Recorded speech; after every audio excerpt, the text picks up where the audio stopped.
ریگان کی فوق الفطرت قوت کے متعلق، بیرکے کی شخصیت کے متعلق جو ریگان میں نمودار ہوئی تھی، تو اس کا ریگان کا سر پیچھے کی طرف گھوم گیا تھا، اس طرح کہ اس کا چہرہ پشت کی طرف ہو گیا تھا۔ وہ سب کچھ بتا کر خاموش ہو گئی۔ اب وہ کاراس کے رد عمل کی منتظر تھی۔ ایک لمحہ تک وہ خاموش رہا اور کرس کی بتائی ہوئی باتوں پر غور کرتا رہا۔ آخرکار اس نے نرمی سے کہا، آپ جانتی ہیں کہ یہ کام ریگان نے ہی کیا ہے، لیکن اس کا سر گھوما ہوا تھا پشت کی طرف۔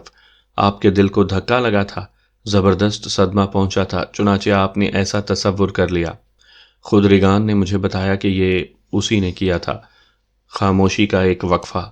اور یہ بھی اسی نے بتایا کہ کس طرح؟ کاراس نے پوچھا۔ کرس نے نفی میں سر ہلایا۔ کاراس نے گھوم کر اس کی طرف دیکھا۔ نہیں، وہ بولی نہیں۔ تو پھر اس کا کوئی مطلب نہیں ہوا۔ کاراس نے اسے مطلع کیا۔ اس کا کوئی مطلب اس وقت تک نہیں ہو سکتا جب تک کہ وہ آپ کو وہ تمام تفصیلات نہ بتائے جن سے سوائے قاتل کے اور کوئی واقف نہیں ہوتا۔ وہ نفی میں سر ہلا رہی تھی، بے یقینی سے۔ میں نہیں جانتی کہ میں جو کچھ کہہ رہی ہوں کہاں تک مناسب اور صحیح ہے۔ میں سمجھتی ہوں کہ بیرکے کی جان اسی نے لی ہے اور وہ کسی اور کی بھی جان لے گی۔ وہ گھڑی بھر کے لیے خاموش ہو گئی، پھر پر امید ہو کر اس نے پوچھا، فادر، میں کیا کروں؟ کاراس کے شانوں پر کا بوجھ اب ٹھوس ہو چکا تھا۔ اس نے اپنے گھٹنوں پر کوہنیاں ٹکا کر آنکھیں بند کر لیں۔ بہرحال اب یہ بات آپ نے کسی کو بتا دی ہے؟ کاراس نے پوچھا۔ آپ وہ کر چکی ہیں جو آپ کو کرنا چاہیے تھا۔ اب آپ بھول جائیے اور سب کچھ مجھ پر چھوڑ دیجیے۔ اس نے کرس کی نظر اپنے چہرے پر محسوس کر کے اس کی طرف دیکھا۔ اب کچھ سکون ملا؟ کرس نے اس بات میں سر ہلایا۔ ایک مہربانی کریں گی مجھ پر؟ کہیے۔ باہر چلی جائیے، فلم دیکھیے کوئی۔ اس نے اپنے ہاتھ کی پشت سے آنکھیں پوچھ لیں۔ مجھے نفرت ہے فلموں سے۔ تو پھر کسی دوست کے گھر چلی جائیے۔ کرس نے اپنے ہاتھ گود میں رکھ لیے اور کاراس کی طرف دیکھ کر مسکرائی۔ میرا دوست تو میرے قریب ہی بیٹھا ہے۔ کاراس مسکرایا۔ تو پھر ذرا آرام ہی کر لو۔ اچھا۔ کاراس کو ایک خیال آیا۔ آپ کے خیال میں وہ کتاب بیرکے ریگان کے کمرے میں لے گیا تھا یا وہ وہیں پہلے سے تھی؟ وہ وہیں تھی۔ کاراس چند ثانیوں تک سوچتا رہا، پھر اٹھا۔ اچھی بات ہے۔ کار کی ضرورت ہے آپ کو؟ اس نے پوچھا۔ نہیں، فی الحال تو نہیں۔ شکریہ، تو میں بعد میں آؤں گا آپ کے پاس۔ خدا حافظ فادر، خدا حافظ۔ وہ سڑک پر آ گیا، الجھا ہوا، پریشان۔ ریگان، بیرکے، ناممکن۔ نہیں۔ اس کے باوجود کرس کا یقین، اس کا رد عمل اور اس کا ہسٹیریا، اور یہی ہے بس ہسٹیریائی تصور۔ تاہم وہ گھر کے عقب والی بلند سی سنگی سینے کے قریب سے گزرا تو اس نے ایک آواز سنی جو نیچے دریا کی طرف سے آ رہی تھی۔ کوئی ہارمونیکا بجا رہا تھا۔ دریائے سرخ کی گھاٹی، وہ والا نغمہ جو اسے بچپن سے پسند تھا۔ وہ سنتا رہا یہاں تک کہ ٹریفک کے شور میں اس کی آواز ڈوب گئی۔ شکوک، شکوک، بے یقینی۔ کیا تھا ریگان کو؟ کوئی مرض یا آسیب؟ کاراس کا سر درد کرنے لگا۔ الجھن سے اس کی طبیعت گھبرانے لگی۔ کس کا سہارا لے؟ کس سے دریافت کرے؟ کیا کرے؟ کمرے میں پہنچ کر اس نے شعبہ لسانیات کو فون کیا۔ فرینک موجود نہیں تھا۔ اس نے فون رکھ دیا۔ مقدس پانی، نل کا پانی، کوئی چیز، کوئی بات۔ اس نے کتاب کھول کر آسیب نکالنے والوں کے لیے ہدایتیں والے باب کا صفحہ کھولا۔ بدرو، دھوکے میں ڈالنے والے جواب، تاکہ ایسا معلوم ہو کہ مریض کو آسیب نہیں ہے۔ کاراس سوچنے لگا، کیا بکواس ہے یہ؟ کون سی بدرو؟ اس نے کتاب بند کر دی، میڈیکل رپورٹ دیکھنے لگا۔ شاید کوئی ایسی بات مل جائے جس سے وہ لارڈ پادری کو یقین دلا سکے۔ ٹھہرو، ہسٹیریا کی کوئی خاندانی تاریخ نہیں۔ ہاں، یہ کوئی بات ہے۔ ہاں، ہے تو صحیح، لیکن کمزور۔ کوئی اور بات؟ کوئی نمایاں فرق؟ کیا تھا؟ وہ اپنے مطالعے کی یادوں میں ٹٹولنے لگا اور پھر اسے یاد آ گیا۔ زیادہ زوردار نہیں، تاہم کچھ تو ہے۔ اس نے کرس کو فون کیا۔ اس کی آواز مخمور سی تھی۔ My father. سو رہی تھی؟ معافی چاہتا ہوں۔ کوئی بات نہیں۔ کرس، یہ ڈاکٹر کہاں ہے؟ کاراس نے ریکارڈ پر انگلی پھسلائی۔ ڈاکٹر کلن، روزلن میں، میڈیکل بلڈنگ میں۔ ہاں۔ اچھا، تو اسے فون کر کے بتاؤ کہ ڈاکٹر کاراس اس کے پاس آ رہے ہیں اور یہ کہ میں ریگان کا EEG دیکھنا چاہتا ہوں۔ اسے کہنا ڈاکٹر کاراس۔ سمجھ گئی کرس؟ سمجھ گئی۔ تو پھر بعد میں تم سے بات کروں گا۔ فون رکھ کر کاراس نے اپنا پادری کا لباس اتارا اور خاکی پتلون اور سفید قمیص پہن لی۔ اس پر اس نے پادری کی کالی برساتی پہن کر اس نے بوتام گرون تک لگا لیے۔ اس نے آئینے میں اپنے آپ کو دیکھ کر منہ بنایا۔